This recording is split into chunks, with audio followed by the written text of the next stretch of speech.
During his peak in the mid-2000s, Brandon Webb was the best pitcher in baseball. He was a 3-time All-Star, set numerous records, and won the Cy Young Award. All signs were pointed toward a Hall of Fame future. However, in the midst of his success, he seemingly vanished without a trace. No farewell tour, no final moment on the mound, just silence. One of baseball's brightest stars gone in the blink of an eye. This is the story of Brandon Webb, the incredible dominance he found, and the tragic ending to his career. Growing up and even through the D-backs' minor league system, Webb wasn't the flashiest prospect. He primarily threw a sinker that occasionally reached 91 and a few secondary pitches, but despite this, he was steadily rising through the ranks, starting the 2003 season in the AAA rotation. The only problem was the crowded staff the Major League roster already had, boasting 2 aces in Randy Johnson and Curt Schilling, and other formidable starters such as Miguel Bautista, Byung-Hun Kim, and Elmer DeSense. With this logjam of starters in front of him, it was going to be tough to break through. Fortunately for him though, he wouldn't have to do anything, as both Johnson and Schilling sustained early season injuries which sidelined them for extended periods of time, granting Webb the opportunity at the Major League level, one he never looked back on. In his MLB debut, he came in relief of Mike Koplov and pitched a scoreless frame to finish off the game. It wasn't anything special, but it gave manager Bob Brenly the confidence to start him 5 days later against the New York Mets. And to everyone's amazement, he was lights out, striking 10 batters through 7 scoreless innings en route to his first MLB win. He even got his manager to say, "Wow, we've been high on Brandon Webb for a long time, but I don't think any of us in our wildest dreams imagined he'd go out in his first start in the big leagues and do what he did today." Webb's emergence was crucial for the D-backs as they struggled out of the gate with a 12-16 record, already 7.5 back of the Giants. If they had any hope of catching them, they would need their 2 aces back healthy and producing, something Schilling was able to do, while Johnson struggled. He went on the disabled list numerous times, made only 18 starts throughout the season, and was wildly ineffective, posting by far his worst campaign since becoming a Snake. Instead, it was Webb who emerged as the club's ace and star on the team. Pitch after pitch, month after month, there weren't many pitchers close to his level. In fact, it took him until his 14th start before he posted his first non-quality outing, allowing 4 runs through 6 innings against the Giants, and that's not even that bad. So as you would expect, he was starting to receive mainstream attention for his success, with numerous people around the sport praising the young right-hander. But like most rookie pitchers who succeed right away, he faced questions about whether teams would eventually figure him out and expose his weaknesses. However, he just kept chugging along at the same elite pace, finishing the season with the 6th lowest ERA in the league at 2.84. His emergence was one of the few bright spots on the team, as they struggled to reach the lofty expectations most placed on them at the start of the year. But when it came time for Rookie of the Year voting, he was surprisingly left without much recognition, finishing 3rd behind Scott Podsednik and Dontrelle Willis, a decision which left him outraged. That's kind of crazy. I don't know what voters were looking for. It had to be wins, or they made up their minds at the All-Star break. Willis's second half was anything but good. He didn't do anything in the second half. He was right. Willis had a tale of 2 seasons, with his first half far exceeding his second, while Webb was consistently dominant all year long. It was disappointing to come up short in this award, but he took it as motivation to continue improving. He even mentioned how he ran out of gas towards the end of the year, stating, "I was hoping between spring training and the regular season, I would reach 200 innings, and I did that. I'll be much better prepared next season." Entering 2004, the D-backs were in a difficult spot. Their offense was aging, and Schilling was entering his final year of control. Knowing he would be difficult to retain in free agency, they decided it was best to trade him for younger pieces and give Webb the number 2 spot behind Johnson. It was a big decision to move on from Schilling, as he was still producing at an elite level. It also put pressure on Webb, who was now elevated into his role as an ace in the rotation, and the weight of that responsibility showed as he struggled to build upon his breakout season. But first, a quick word from today's sponsor, BetterHelp. Remember when you imagined what your life would look like as you got older? For me, I always pictured myself playing soccer at a high level, but after an injury, that dream got put on hold. Now I watch from the sidelines rehabbing my knee, while many of my former teammates are out playing in some of the best leagues in the world. Everyone's journey is different, but I'd be lying if I said I didn't feel down at times when comparing myself to others my age. What helped me was simply talking about it. Through those conversations, I found better ways to handle my situation, which actually led me to making YouTube videos in the first place. But whether you're going through a big life change like graduation, switching careers, or just trying to figure things out, speaking to a therapist can help you see things in a new light. Signing up is easy. Just fill out a brief questionnaire and you'll be matched with a licensed therapist in as little as a few days. And if it's not the right fit, you can switch therapists anytime at no extra cost. To get started, click the link in the description or visit betterhelp.com/greenlight to get 10% off your first month. That's betterhelp.com/greenlight for 10% off your first month of therapy. In 2004, his ERA jumped by 75 points. His command was all over the place, walking the most batters in the league and committing the most wild pitches. His regression was one of many for those dressed in purple and teal, as they fell from 84 wins to 51, the worst in baseball. It was an up and down season all around, but there was reason to believe he would improve in 2005. You see, being a sinker ball pitcher, he induced many ground balls. In fact, he led the league in 04 with 64.3% of batted balls being grounders. The defense around him, though, was unable to have his back, ranking as one of the worst defensive teams in the league. That's why during the offseason, the club made it their goal to improve in this aspect of the game. They actually changed each position of their infield. Chad Tracy was elevated as the primary first baseman, Craig Counsell was brought in to take second, Royce Clayton took over at shortstop, and Troy Glaus manned the hot corner. These players instantly gave Arizona one of the best defensive infields in the game, which helped Webb feel more confident on the mound, in turn helping him mitigate his free passes from 5.1 per 9 innings all the way down to a respectable 2.3.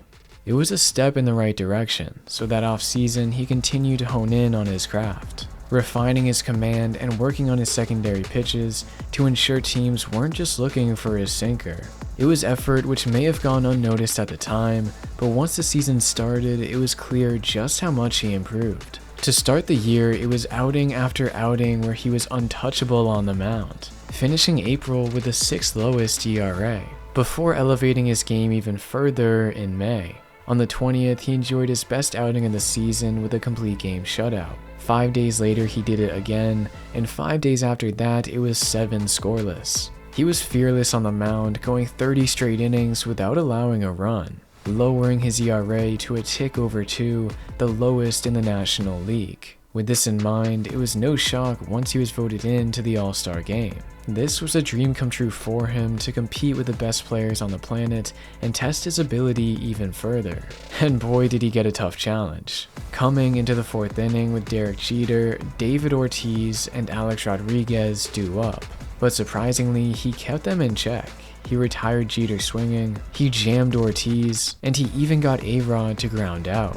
Despite facing 3 of the best hitters in the game, he shut them down with ease, much like he did the rest of his competition in the second half, finishing the year with an elite 3.10 ERA in 35 starts. It wasn't good enough to carry his team into the playoffs, but it was crystal clear that he was the best pitcher in the league. Thankfully this time, he was accurately represented by voters, taking home the National League Cy Young, an honor only the best of the best achieve. In other words, his 2006 season was the year he went from an underappreciated starter to a bona fide ace, the type of player managers dream of having, and the guy you can build a successful team around. They hadn't in the past, but heading into the new season, there was a clear change in the D-backs' approach. Gone were the days of focusing on veteran players. Now they were focused on a youth movement, promoting youngsters such as third baseman Mark Reynolds, outfielder Justin Upton, and starting pitcher Micah Owings.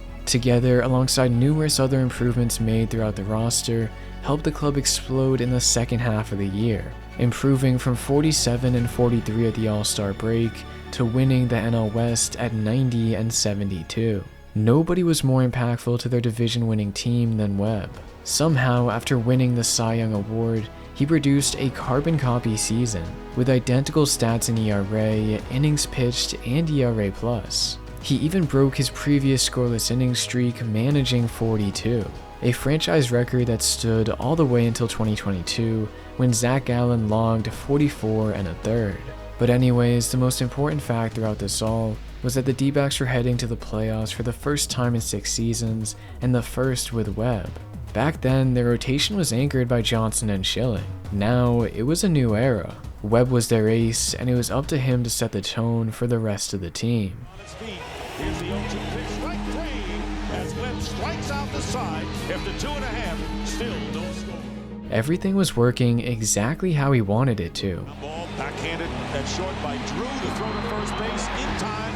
We go to the bottom of the 4th, still 0-0. The pressures of the playoffs was something Webb had yet to experience in his big league career, but he showcased his cold as ice nerves with a masterful performance, leaving the game tied at 1 apiece heading into the bottom of the 7th. At this point, it was anyone's contest, but it would have been disgraceful to waste Webb's gem. This game will be decided by the bullpen, and this is our first example. High fly ball deep to left center field, way back. And this one is gone, a home run for Mark Reynolds. And a breaking pitch in the air, center field, and tagging up, making the catch is Jock Jones. Here comes the throw, and it won't be in time as the Diamondbacks get the... A 3-1 lead was all their bullpen needed to hold on and take the opener. And a ground ball to shortstop. They get the force, and the game is over as the Arizona Diamondbacks have taken game 1 from the Chicago Cubs, winning 3-1. For any team to find success in October, they need their ace to step up. For the D-backs, they couldn't have asked for much more from Webb, setting the stage for the series sweep following 2 more dominant wins. The flight right, game over, series over, D-backs win 5-1. Emotions were running high in the desert, but their next round matchup, the Colorado Rockies, were poised to be a far more difficult challenge. They really had no business even making it that far. They started the season an uninspiring 18-27 and entered play on September 16th, 4.5 games back of the wild card holders. A deficit no one expected them to overcome, but after shocking the world with 14 wins out of their final 15 games, they pulled off a miraculous comeback to clinch the wild card spot. And in the playoffs, they kept their streak going with a sweep over the Phillies. There was no team in baseball hotter than them. Their offense was on fire, their pitching was sharp, and Webb was given the impossible task of trying to douse their flame. But even he couldn't slow them down. Drew to Augie Ojeda for 1, on to first 2, a run is in, he loses the lead, but the game tied with 2 outs. Allowing just 1 run after loading the bases with 0 outs was great work, but the Rockies were relentless. Instead of in the pocket. Little flare, that's going to drop for a hit. Tavares around third. Burns will not have a play. It's 2-1, Colorado. Contact damage. And there it is, base hit right field. That's going to score Matsui. Holiday around third. He's going to try. Throw cut off. And the Rockies have broken out. Webb would settle down and produce 3 straight scoreless innings to finish off his night, but the damage had already been done. Defense. Montero on his way to second. Here comes the throw. Close play. He overslides the bag. And that's how the ball game's going to end. And the Colorado Rockies win game 1. A near flawless performance. 5-1 the final score. As cliche as it sounds, dropping the opener of a series is never ideal. The silver lining, though, was that Webb would be ready for a decisive Game 5 if it got that far. But the Rockies made sure it never would. Check swing roller. Tulowitzki. Colorado's the National League champion. Losing the final game of the season is always painful, especially after it had taken Webb 5 years to get to this point. But with young talent beginning to emerge at the major league level and a strong core of veteran leadership, there was plenty to be optimistic about. That's why it came as no surprise when they kicked off the 2008 campaign with a dominant 10-3 record. But as the cool fall air swept through Arizona, their division lead vanished just as quickly, and they ultimately finished the year a mediocre 82-80. This time, the blame partly fell on Webb. His last 7 starts of the season were a struggle, marked by a 5.7 ERA that shattered the momentum he'd built. At the time, this was seen as a late-season blip for a pitcher who had logged many innings over the previous few years. But what seemed like a minor struggle soon turned into a full-blown crisis that carried over into opening day 2009. Finally by Chris Young, but not before. 2 runs come around the tag at the plate, not in time. Things continued to get worse the next inning. Now today, see what you're missing? Pitch in to Tulowitzki, goes the hands in, drives at the left. The slugfest is truly officially on. And just 2 pitches later, another home run.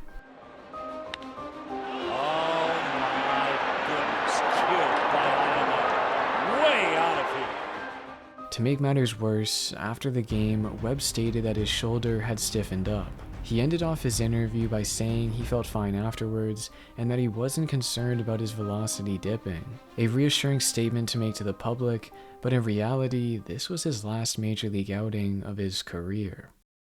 After landing on the disabled list, he was hopeful to return to the rotation just a couple weeks later, but months and months passed by where he made little progress. It was then on August 3rd, it was decided he would undergo shoulder surgery. This was just for general cleanup, it wasn't anything extreme, and allowed him to make a full recovery for 2010. Everything was going to plan, but in spring training he experienced similar problems of shoulder stiffness and a drop in velocity. This problem continued to hinder him throughout the regular season, forcing him to miss another year. But to his credit, he continued trying. He signed with the Texas Rangers hoping to rebound, but following a brief spell at their AAA affiliate in 2011, the same problems arose. He tried once more in 2012 to get healthy, however, after retiring all options, he realized there was no way for him to make a comeback, quietly announcing his retirement midway through the season. Not many stars have shined as bright as Webb did during his brief time in the majors. In fact, he was forging a compelling Hall of Fame case. From 2003 to 2008, he was easily a top 5 pitcher in the sport. He logged the 3rd most innings, had the 2nd highest ERA+, and the 2nd most WAR, averaging 5.5 per season. But it was the 3 years leading up to his injury which really turned heads. During this time, he was undoubtedly the most consistently elite arm in baseball, winning the Cy Young Award in 2006, then runner-up in 2007 and 2008. After this 3-year spell, a 2nd Cy Young Award seemed like only a matter of time. But even if he finished off his career at 75% of this pace, his totals most likely would have climbed north of 2,500 innings, 2,000 strikeouts, and 200 wins. Career marks that have gotten other players into the Hall of Fame, therefore leaving us with one of the biggest what-if cases in baseball history. Thank you for making it to the end of the video. If you enjoyed, please consider subscribing for more baseball content just like this. And if you would like to learn about another player from this time frame, who also became one of baseball's elite before a devastating injury took everything away, then click the video on your screen to find out more.